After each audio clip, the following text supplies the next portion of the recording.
Welcome to Capital Link's company presentation series.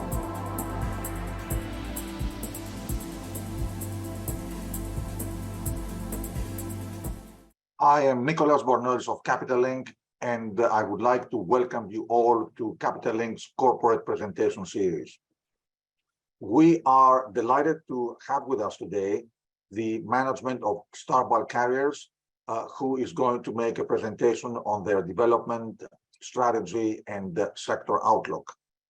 A very quick mention of the disclaimer that this is not an offer to buy or sell securities. This is not for investment advice or advice of any kind, and this presentation is for purely informational purposes. Just a quick note on logistics. We will have a presentation, a slide presentation, followed by Q&A. Please submit your questions using the Q&A button at the bottom of your screen, and your questions will be answered by the management after the end of their slide presentation. And with this, I'd like to thank you all for joining today, and I would like to turn over the floor to Mr. Hamish Norton, the president of Star Bulk Carriers. Hamish, the floor is yours. Thank you. Thank you very much, Nicholas. So let me introduce the team we have online. We have Nicos Rescos, who's Chief Operating Officer. We have Simos Spyrou, who's Co-Chief Financial Officer, Christos Begleris, Co-Chief Financial Officer, Charis Plakantonakis, Chief Strategy Officer, Constantinos, Nanopoulos, Deputy CFO, Constantinos Simantiras, who's Head of Market Research. What you see is our forward-looking statement disclaimer, and let's go to the next slide. This is from our Q3 company highlights. I won't stick to it very closely, but there are a few items that are helpful. So Star is the largest publicly traded dry bulk shipping company. We have 128 ships, about 41 Cape and Newcastlemax, 50 Panamax and Kamsarmax, 37 Supramax and Ultramax. 120 of our 128 ships are equipped with scrubbers, which have been very beneficial both for the environment and for our bottom line. The one thing we take great pride in is the quality of our governance. It's not just governance for governance sake, but it's governance because it helps our business. Since about 2018, we've doubled the size of our fleet through small M&A transactions, which have depended upon having ship owners wanting to take our shares in payment for their fleets. And so we have a very serious board of directors composed of institutional investors, shipping experts, ship owners who have taken shares in the company. Everybody you see from Star Bulk is an employee of Star Bulk. The people who manage our ships are employees of Star Bulk, and we don't pay commissions to affiliates. As a result of this strong governance, management is incentivized to focus on shareholder returns. We act like shareholders. We think like shareholders in part because we are shareholders. And being shareholders, we focused very, very strongly on costs. We have the lowest average daily OPEX per vessel in the industry. We have, as far as we can tell, the lowest cash G&A expense in the industry, and we have excellent chartering results. At the same time, with low OPEX and low overhead per ship per day, we have among the highest RightShip ratings among our peers, RightShip being a dry bulk vetting organization. One thing I do want to focus on a little bit is our dividend policy. Basically, what our dividend policy calls for is that to the extent we have accumulated on our balance sheet cash per vessel of 2.1 million or more, we basically every quarter pay out the excess over that 2.1 million per vessel as a dividend. That leads, as you might imagine, to some very large dividends. In Q3, for Q3, we declared a dividend of $1.20 per share. You know, our latest 12 months adjusted EBITDA was just over $1 billion, 1.03 billion. Our adjusted net income for the latest 12 months was 819 million. And in that same period, we've distributed dividends of $6.50 per share, or 669 million in total.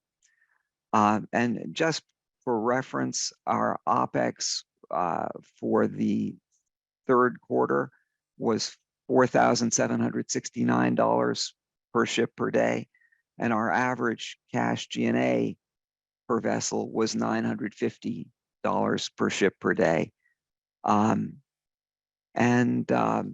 You know, I think if we go to the next slide, I think that's something you can study. Slide 5 is interesting only insofar as it tells you what our coverage was when we reported Q3, but of course these are Q4 coverages which have gone to 100%. So why don't I introduce Christos Begleris, who will talk you through some of our financial information. Thank you, Hamish. As we have reported, as of November 15th, our total liquidity is at 417 million, and total gross debt is at 1.36 billion. Now, we have 130.2 million of positive trade working capital and mark-to-market derivatives as of September 30th, 2022. During the last 2 years, we have focused extensively on refinancings, and those refinancings have had the goal to essentially reduce our cost of debt. And through essentially 800 million of refinancings, we have managed to reduce our average spread in senior debt facilities to close to 1%, thereby saving around 13 million per year of interest costs. Here, we should also say that essentially in Q2 of 2020, we entered into close to 1 billion of interest rate swap facilities at an average cost of 46 basis points. And as of today, given that our debt has an amortization schedule, the outstanding notional balance is at 755 million, again at an average rate of 46 basis points with an average remaining maturity of 1.4 years. The mark-to-market of these swaps was at 37.2 million as of October 31st, 2022. So essentially, in the last few years, we have taken down net debt from 1.67 billion as of the 30th of September 2019 to 946 million as of November 22, a reduction of 43%. And cash and liquidity has increased from a low of 117 million in September 19 to 417 million as of November 2022. Moving to the next slide.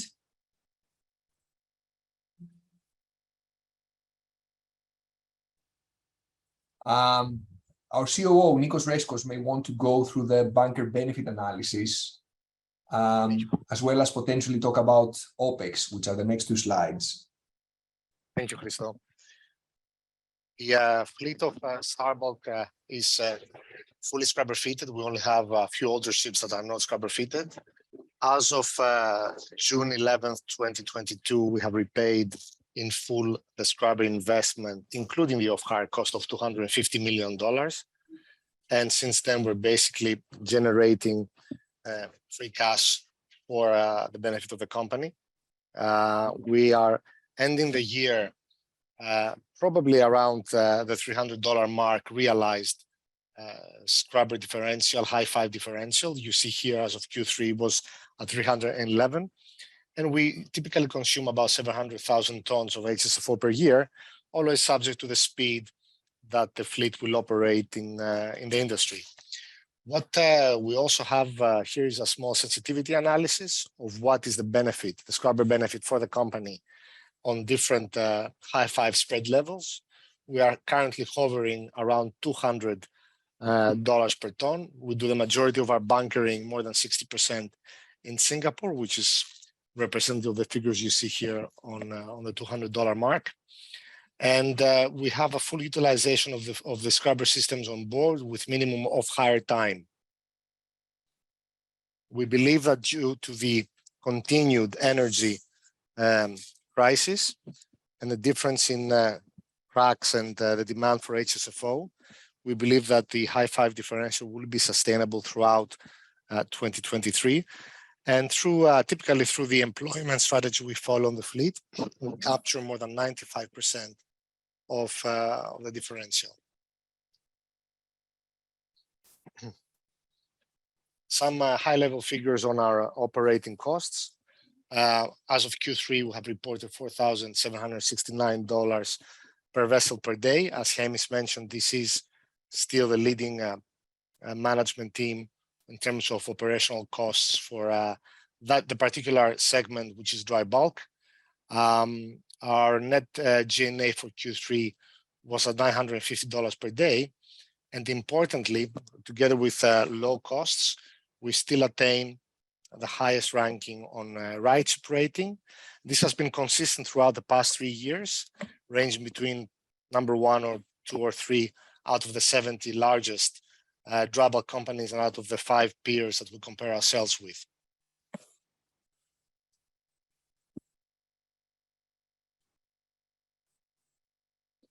So as I mentioned before, the majority of the fleet is scrubber fitted. We are the largest listed dry bulk player in the market. There is a significant diversification. However, we split typically between the big ships, Newcastlemax and Capes, around 50%, and the rest of the ships are the geared ships, the Ultramax and Supras, and the gearless Panamax and Kamsarmax vessels. We have embarked on a big plan for continuing the capital expenditure of ballast water systems according to the international regulations. And by the end of this year of 2022, we are almost done with the program. We just have 3 left that will be installed within the next 1 or 2 years. Operating leverage with 46,700 days in 2022.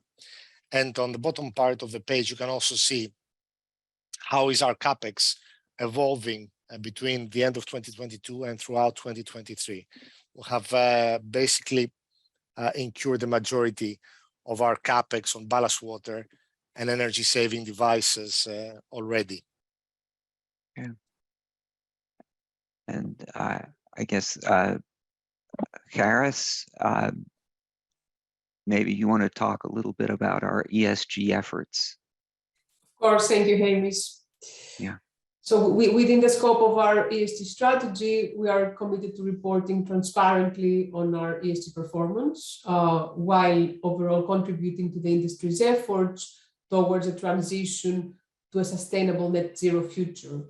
And within that scope, for a 4th consecutive year, we have published our annual ESG report. This report provides a transparent and comprehensive account of our ESG strategy, objectives, performance. It is in accordance with recognized sustainability standards. It outlines our commitment towards the United Nations Sustainable Development Goals, and it also highlights the company's ESG issues, as those have been identified by our stakeholders, both internal and external. Within our governance principles, we also report on a wide range of ESG key performance indicators. and we present how the company manages its impact on environment, people, and society. Highlighting some milestones from our ESG efforts in 2022, we continue to prepare timely for greenhouse gas emission reduction regulations. In that respect, we use advanced vessel performing systems, which report the emissions of our fleet. We also leverage technical and operational measures to improve the energy efficiency of our fleet, such as technologies related to hull cleaning, voyage optimization, but also energy saving devices. We also participate in research and development on green energy and technology, for example, R&D on carbon capture and storage, but also on different zero emission green fuels. And we also participate in environmental alliances, for example, green corridors, which aim to assess feasibility of deploying zero emission fuels in specific trade areas of the world. And as a result of these efforts, for a second year in a row, we have participated in the Carbon Disclosure Project, and we have achieved a score of B, which indicates that our company is at a management level, which means a maturity of taking coordinated action on climate issues. This means that our rating is above the industry average, which is a C, but also it is above the global average, which again is a C and indicates awareness level. On the people's front, and following 3 years of the pandemic, we are implementing an employee well-being program. This includes, among others, flexible working schemes, mental health support, trainings, as well as employee engagement activities. We also continue to focus a lot on performance management of our people, but also on professional development of our team's members. We also continue to support our communities. This is done through donations, volunteer work, including but not limited to contributions towards education, sports, the environment, but also support for the refugees who flee into Greece due to the ongoing war. And last but not least, on the governance front, highlights of 2022, we did set up an ESG committee at the board level. We also engaged with climate-related risk assessment, and we continue to invest in high-end digital technology, but also advanced cybersecurity systems. I will now pass on the floor to Constantinos Simantiras for an update on demand and supply. Thank you. Thank you, Charis. So on page 11, we provide an update on the supply front. The supply fundamentals for the dry bulk sector are very positive. Fleet growth during 2022 ended up at 2.8%, and this is an increase of approximately 26 million deadweight. During the year, we had a decrease of Capesize congestion in July, August, which to pre-COVID levels, and this had a negative effect on the market and especially Capesize rates. Smaller sizes, congestion of smaller sizes continues to stay at inflated levels and is likely to remain at above pre-COVID levels due to inefficiencies and redistribution of trades. And furthermore, on the supply side, steaming speeds experienced a strong decrease during 2022, as a result of higher bunker costs and relatively lower freight rates. Looking into 2023-2024, fleet growth is unlikely to exceed the 2%. With the order book stands at approximately 7% of the fleet. There was a minimal ordering taking place during the last 2 years as a result of the uncertainty on future propulsion, high costs, and the limited yard capacity. And looking further down the road and on the medium to long term, we see the new regulations and an aging fleet is expected to tighten supply significantly and has the potential to create huge renewal needs at post 2024. Let's now turn on to page 12 for a brief update on the demand side. Dry bulk trade in tons during 2022 was down approximately 1%. The weakness was mainly on the iron ore and grain trades due to the strong correction that began mid-2021 in Chinese steel production and the war in Ukraine that affected the export volumes and had, as a result, to strong contraction in grain trade. Looking into 2023 and 24, we expect the relaxation of the strict zero COVID policy and the reopening of the Chinese economy to have a very positive, a strong positive effect for dry bulk ton miles, and should benefit especially larger sizes. During 2023, at the start of the year, we expect growth from the rest of the world to be affected from the fight against against inflation, the macro uncertainty, and rising interest rates. However, we do believe that this will lead into net positive ton miles, and especially during the second half of 2023, as China is likely to take advantage to increase stocks and result into more than 2% growth in year over year in 2023 and 2024. And with that, I think we can pass into the Q&A section. Okay, so we have, I see some questions. So we have one question on dry docking. It says with charter rates near lows now, will you push forward more of your dry docking costs? Will that cause monies for dividends to be reduced? And Nicos Rescos, maybe you want to Sure. I mean, talk to that question. Yeah. it's a good question, because what we did, what the question describes, is actually what happened in 2022. We decided actually to accelerate dry docks in Q4, which was a pretty soft quarter, despite what we expected of the market. So for calendar 2022, we carried out 35 dry docks, many of them with ballast water, which is, as I said before, we're basically done with our program. And for 2023, we have about half of dry docks planned, about 18 dry docks. So we expect the expenditure to be significantly lower than 2022. Okay, so here's another question, probably for Nicos. Do you expect CII ratings to have a commercial impact? If yes, how? And I guess the answer is yes, but you know, what do you think? Okay, I'll try and be very brief here, because the entire team has been working on CII for the past year and a half. We have completed the mapping of each and every vessel in the fleet, so we know exactly where we stand commercially with every single one of our ships. So we've done everything that is needed to ensure that they can trade well beyond 2026, which is the first main milestone for the regulation.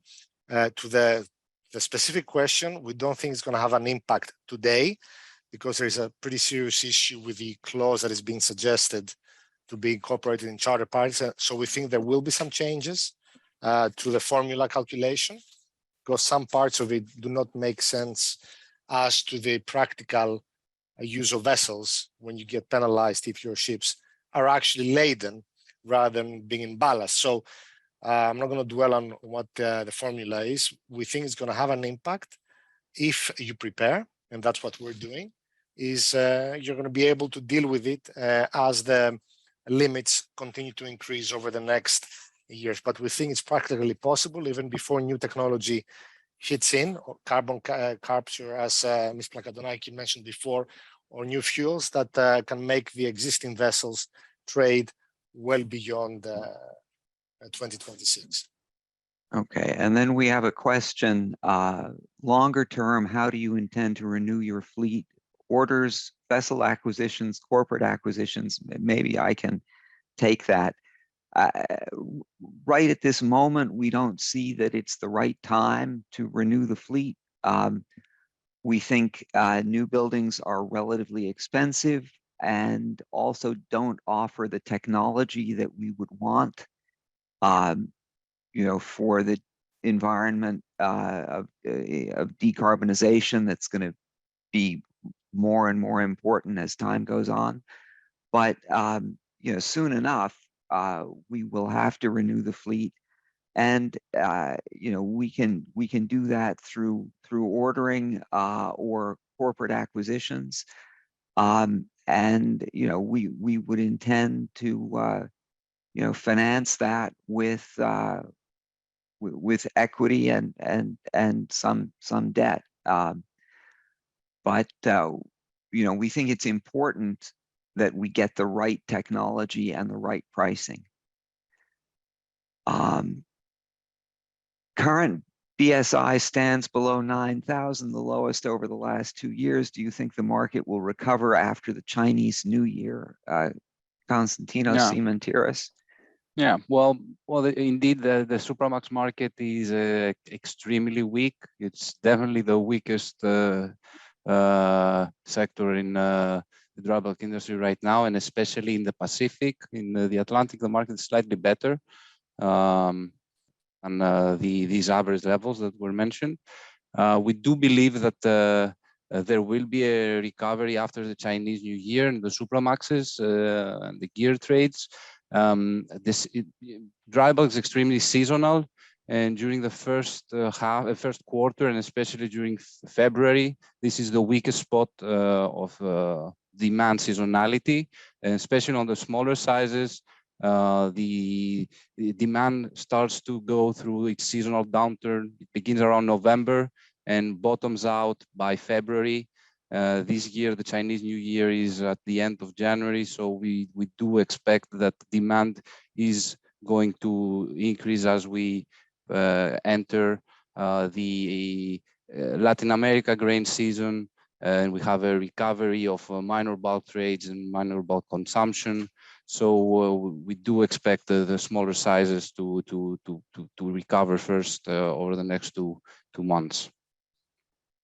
Okay, and then we have a question: what supply contraction is expected from CII compliance up until 2026? And I think the answer there is 2026 is probably early for there to be a supply contraction in the fleet from compliance with CII. But Nicos, do you agree with that? I think Constantinos also has some data points.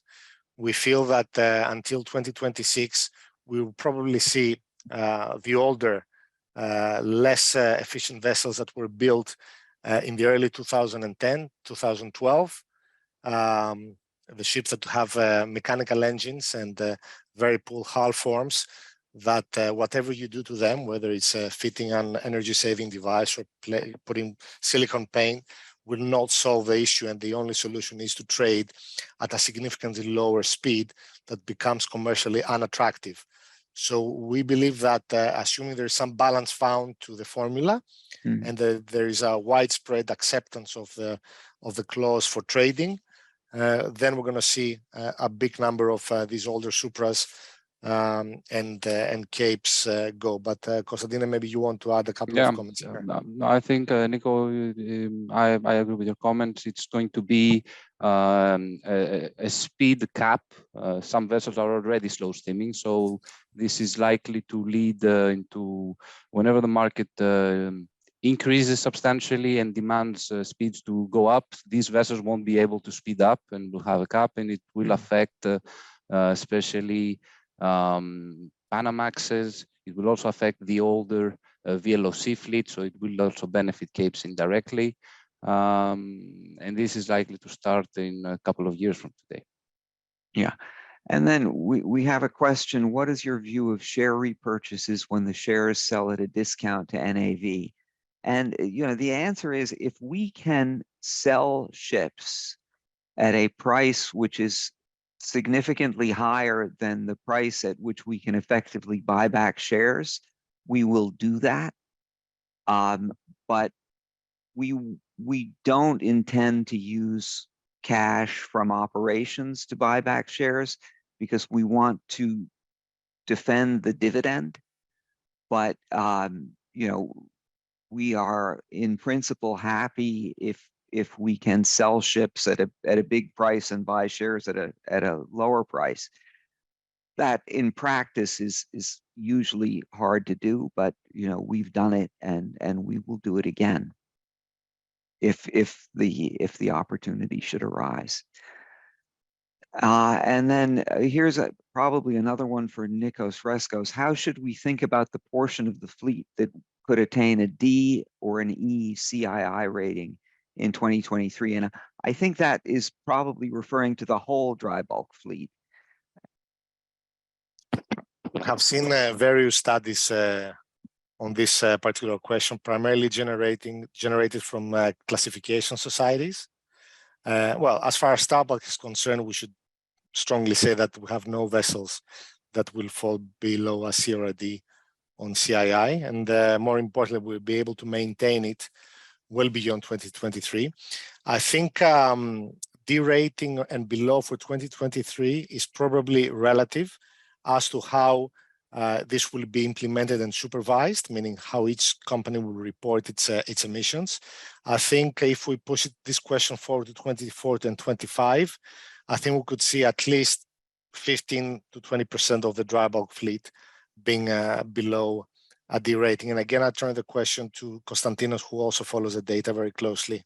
Yeah, Nico, that was exactly the data. It was between 15 and 20%, according to different studies, but those are based on various assumptions that are not certain yet. Yeah, and then we have a question: what vessel types are of most interest for fleet expansion? And the answer is we really like our fleet mix. We like having about a third of our ships, Supras and Ultras, about a third Panamax and Kamsarmax, and about a third Cape and Newcastlemax. So that when we expand, our target, frankly, is to try to keep that same sort of vessel mix.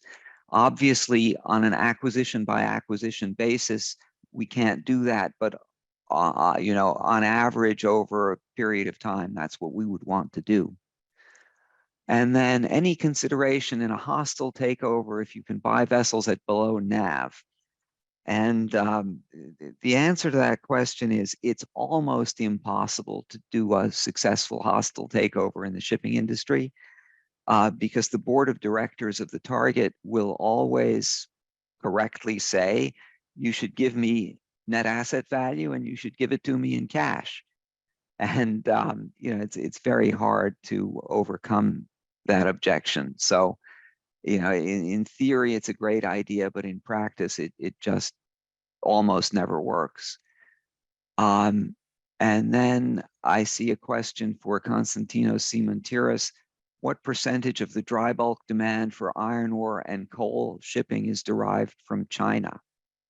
Okay, that's a good question. Iron ore, almost 80% of iron ore that is being exported ends up in China, and China is responsible for about 25% of coal. Most of the approximately 80% again of the iron ore trade is transported on capes. So you do understand how important the iron ore markets are for the cape trade, cape sizes.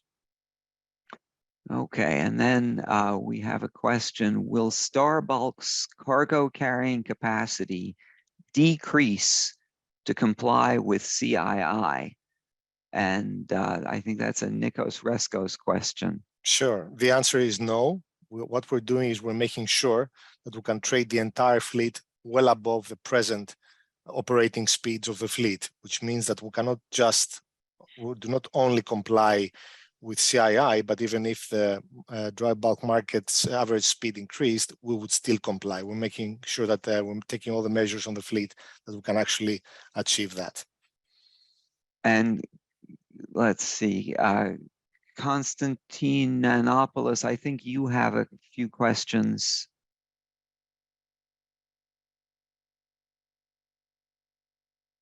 Yeah, I mean, one was more general, which I think we've answered, overall dry bulk market prospects. But maybe more specifically, Constantinos to talk a bit on what we see on the Chinese opening and how that affects kind of short term and second Yeah. half of 23? Yes. It's clear that the Chinese have pulled off the strict zero policy. The last 1 month, there has been a major wave of COVID cases, and there is a lot of uncertainty on that front. So this it has indeed affected demand. As we mentioned before, we do expect demand to be relatively low during the first quarter for seasonality reasons, but also as we have the Chinese New Year approaching. There has been significant stimulus announced to support the real estate market. This is something that we expect to have a stronger effect as we approach the second half of 2023.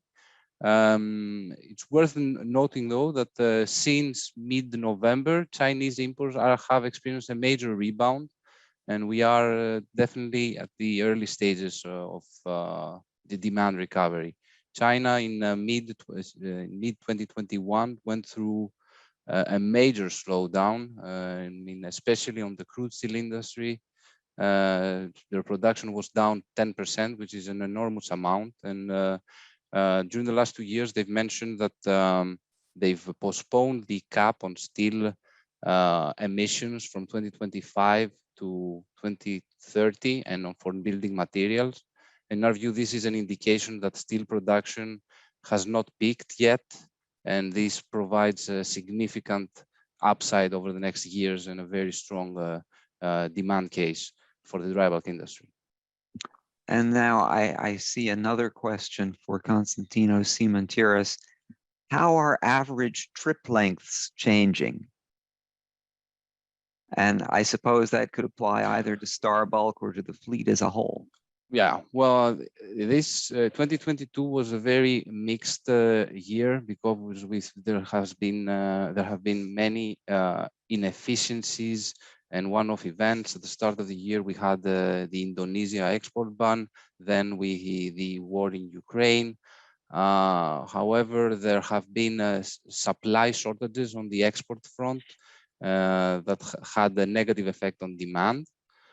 We've seen shorter trips, especially on the iron ore front, as there was Brazil had underperformed this year, and we are now seeing a redistribution resulting in longer trips on the coal trade as Europe, as we have disruption on the Russian to Europe trade, and this also applies on steel products trade.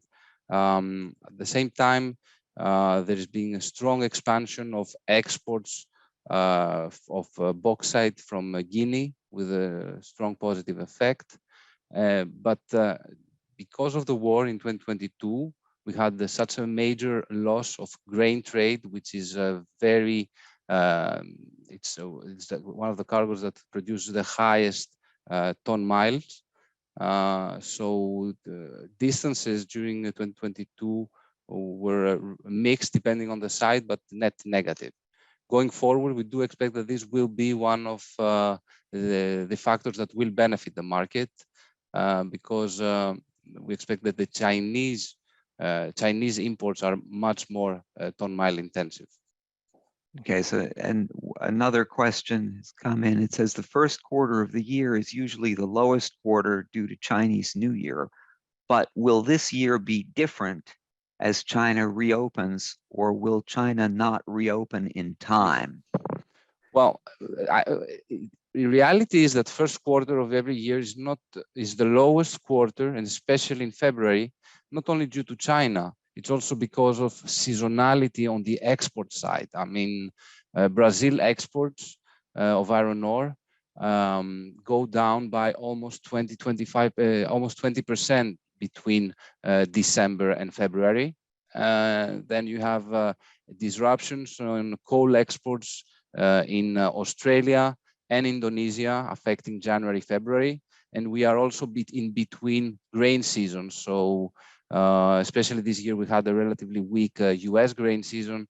and the loss of the Ukrainian ton miles. So, but because during January, February, the North American season transitions into the South American season, this is also another reason why volumes are low. I think that going into March, April, the export seasonality will assist significantly. And this is something that will lead in a higher demand, irrespective of how strong the Chinese reopening will be. Okay, and then we have a question for Nicos Rescos. What is the difference in OPEX between different ship sizes? I mean, for the Star Bulk fleet, the main differences are basically geared ships that require more expenses for maintaining cargo gear, and the gearless ships. So everything else is relative to the age of the vessel, of course, and the shipyard build.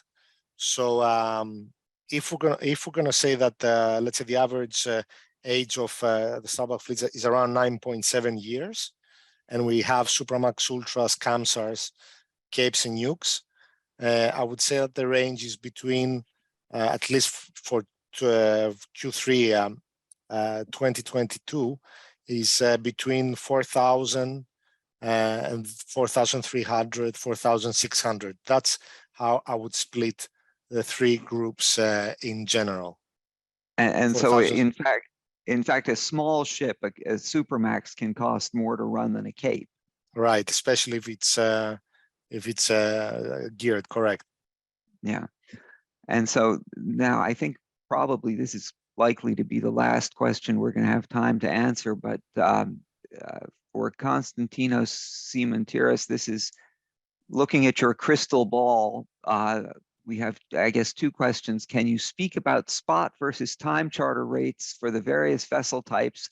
And most importantly, how do you see this evolving over the next 12 months?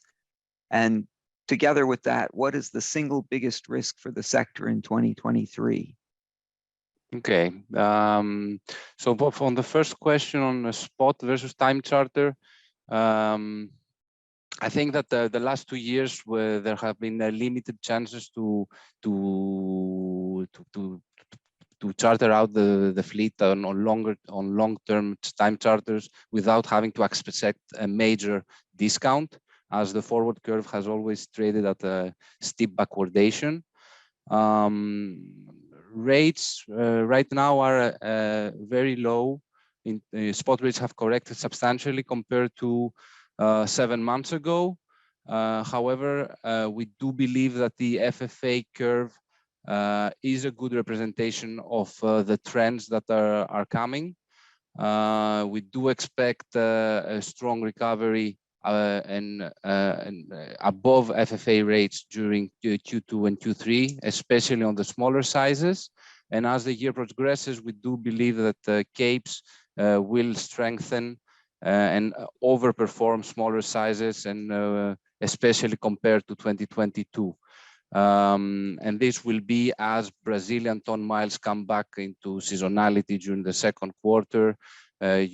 Capes demand usually peaks around June and then again around November, December. So we should have a very volatile market with peaks, with rallies and corrections, which will also be related both to the demand side, but also to ballast flows, VLOCs flows, and various other factors that affect the market. Single biggest risk for the sector in 2023, I think that the most difficult factor is always the demand side, but I think that also people do not place a lot of focus, especially on the dry bulk side, on oil prices and the effect that bunker costs have on dry bulk. So a very strong recession in the rest of the world, pushing oil prices to very low levels, probably would be the biggest risk I see. On the other hand, I think that this has a relatively low probability of taking place, mainly due to the Chinese coming back. Yeah, and I think probably it's counterintuitive for many people, but high oil prices are very good for the dry bulk business because they basically tend to put pressure on the fleet to slow down. And that is in effect reducing the size of the fleet. So we like oil prices to be as high as possible. And I think we're out of time. So thank you very much, Nicholas and the team at Capital Link. Thank you. Well, thank you very much for a great discussion. In closing, I would like to remind everyone that this presentation will be available for replay. So we look forward to more people visiting and listening to this great discussion. Thank you very much to everybody. Thank you.